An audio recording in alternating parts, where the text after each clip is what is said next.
this plant is not looking happy. Remember I told you before the Monarda gets a fungal disease? Well, in this case, the Comfrey has gotten a fungal disease, and it's not looking happy. So we wouldn't be harvesting this Comfrey, although this leaf down here is looking okay. And so we talked about the coltsfoot containing pyrrolizidine alkaloids. Well, Comfrey contains significantly more pyrrolizidine alkaloids than does coltsfoot. It too contains intermediate ones, meaning they're not the relatively non-toxic ones, and they're not the really toxic ones, but it has higher levels. There is another species of Comfrey called Symphytum uplandicum, the Russian Comfrey, which has much higher levels of PAs and much more toxic ones. The only problem is you can't tell. You can tell the two apart, but they hybridize. So if there was Russian Comfrey growing anywhere near around here, you could get a hybrid of the two and not know it. It wouldn't necessarily be obvious.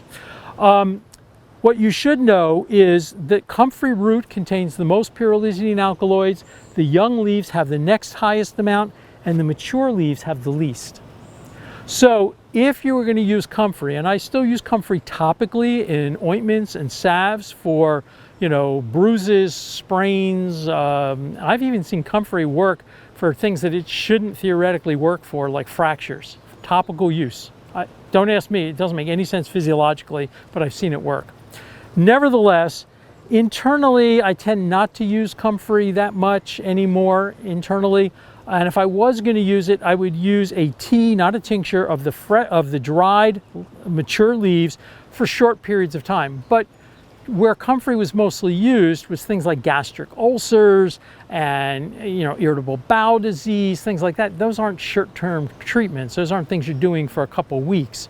So again, for those reasons, I don't use Comfrey that much internally. I still use it topically. You don't really have to worry about you know, topical absorption of the PAs. It's very, very low amount, even on broken skin.